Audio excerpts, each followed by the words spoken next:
तो मैंने देखो, मेरे आने का बस एक ही मकसद है, ठीक है? शिक्षा पाना तुम्हारा अधिकार ही नहीं, कर्तव्य भी है या नहीं है?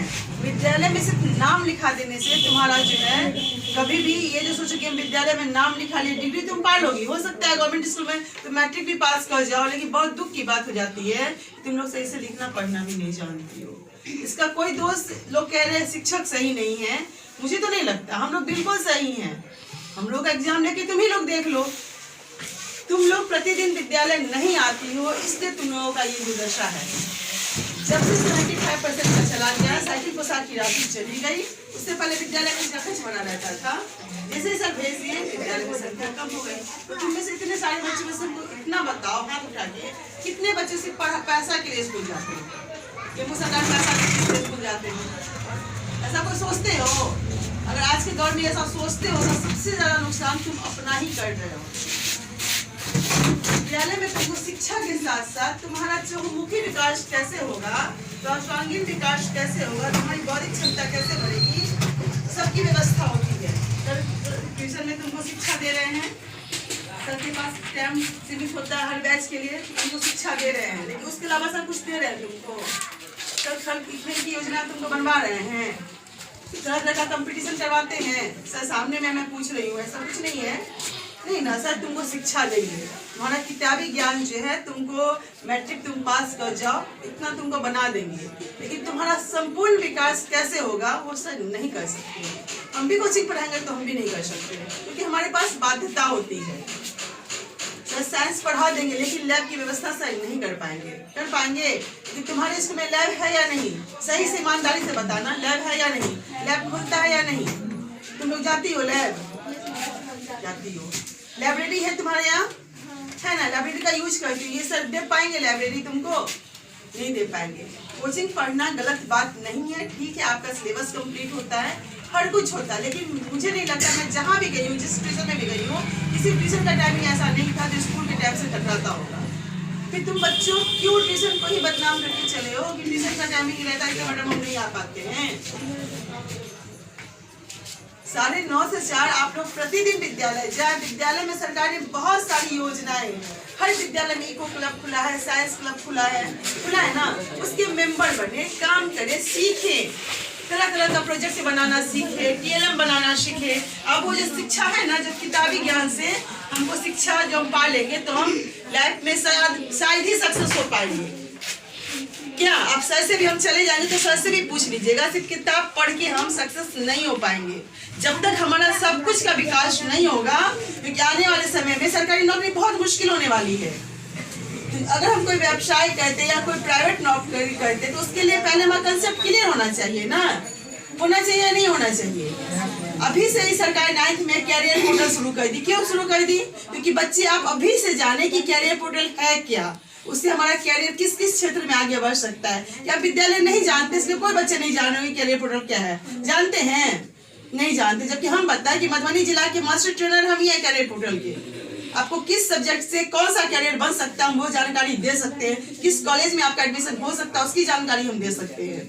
लेकिन आप लोग विद्यालय जाते ही नहीं है, क्योंकि हर स्कूल में नोडल शिक्षक हैं कैरियर पोर्टल के, जो आपको बताएंगे कि आपके करियर का चुनाव कैसे आपको करना, क्योंकि आपका शुरुआत हो गया। ये 10th जो होता है ना, नींव होता है, 9th 10th जो नींव होता है हमारे पूरे जीवन का। अगर हमारा रिजल्ट अच्छा होता है तो पूरा जीवन हम इस पर सफल आगे बढ़ सकते हैं। इस समय को आप लोग खो रहे हैं।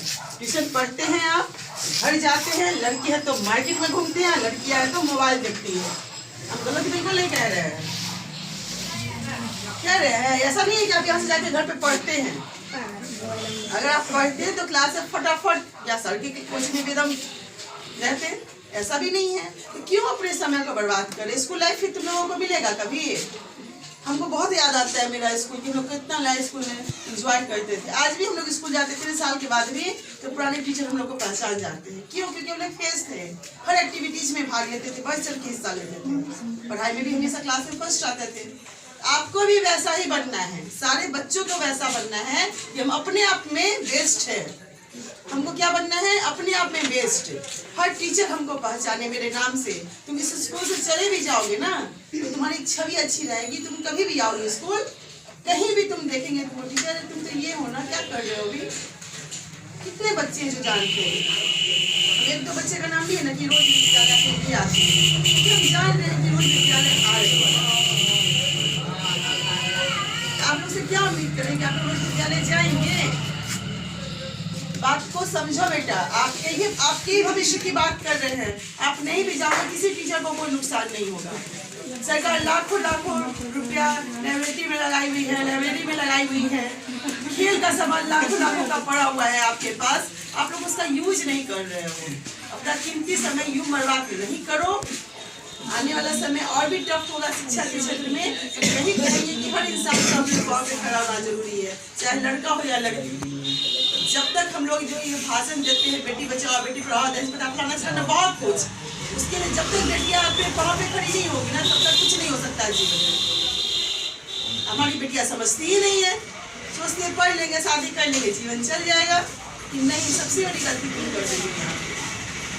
अब सोचो कि हमको आना पड़ रहा है ट्यूशन ये कहने के लिए बच्चे को स्कूल लाओ, इतने शर्म की बात है। मेरे लिए भी तुम्हारे लिए अभी हम करेंगे जब तक तुम लोग विद्यालय नहीं आना सोचोगी, हम ये करते रहेंगे। अब तुम लोग कब से विद्यालय आना शुरू करती हो तो छोड़ देंगे क्या सर। अगर तुम लोग सपोर्ट करती हो कि मैडम को विद्यालय नहीं आने के लिए बच्चों को नहीं घूमना पड़े ट्यूशन, तो तुम लोग से यही आग्रह करेंगे कि तुम लोग सारे बच्चे, किसी भी स्कूल के बच्चे हो, ये नहीं कि मैं सिर्फ गंगा की स्कूल की बात कर रही हूँ, किसी भी स्कूल के बच्चे हो, अपने स्कूल जाओ, अपने टीचर से पढ़ो। तुम जिस सब्जेक्ट में कमजोर हो उस टीचर से स्पेशल क्लासेस लो, ये तुम्हारा अधिकार है। शिक्षक से पढ़ना तुम्हारा अधिकार है, बहुत बड़ा अधिकार है। उस अधिकार को छोड़ो मत। हम लोगों को सोने मत दो। अगर हम सोना चाहते तो हमको सोने मत दो। हम पढ़ाई से भागना चाहते तो हमको भागने मत दो तुम, क्योंकि सरकार हमको इसका पैसा दे रही है। यार तुम लोग समझ क्यों नहीं रहे इस चीज को। सरकार हमको पैसा दे रही है तुम्हारे लिए, मेरे लिए नहीं दे रही है कि इतने क्वालिफाइड है बच्चों को पढ़ाना, इसलिए हमको पैसा दे रही है। समझ में आई सबको बात। सारे बच्चे ट्यूशन के बाद स्कूल जाओगे, मैं अगर नहीं जाओगे तो मैं फिर आऊंगी कोचिंग। मैं तब तक नहीं छोड़ूंगी जब तक तुम लोग विद्यालय जाना नहीं शुरू करोगे। विद्यालय में 100% उपस्थिति दो, इस जीवन को जियो।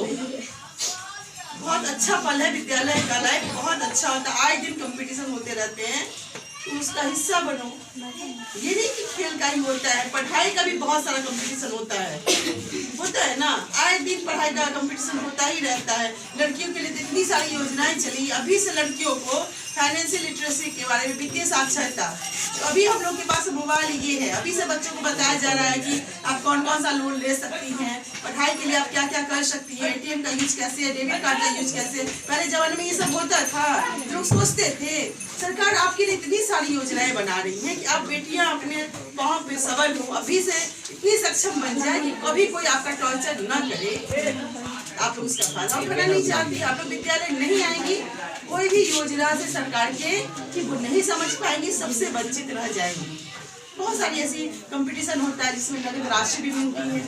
अभी मैथमेटिक्स का जो हुआ है उसमें 25 बच्चों को लैपटॉप मिलेगा, पता है, कम तो नहीं है ये लैपटॉप। ये नहीं कि मैं लैपटॉप दिखा रही हूँ, मैं दिखा रही हूँ कि ये आपका प्राइज होगा। आपने मैथमेटिक्स का इतना नॉलेज रखा कि आप कभी भी गर्व से करेंगे कि मुझे ये गिफ्ट मिला।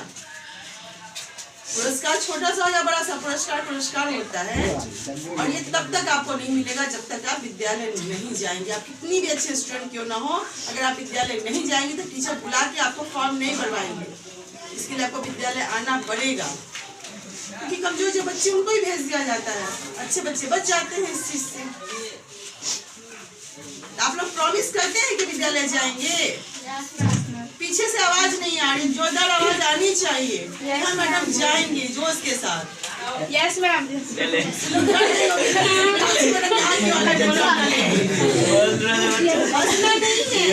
बस अपना जो अधिकार है उसको छोड़ना नहीं है। तुम बच्चों से यही आग्रह करेंगे कि अपने अधिकार को छोड़ो मत। शिक्षा लेना तुम्हारा सबसे पहला अधिकार है। तुम जीवन में कुछ भी करो, शिक्षित रहोगे ना तो तुम हर लाइन में सफल होगे, और शिक्षा नहीं रहेगा तो तुम कभी नहीं सफल होगे।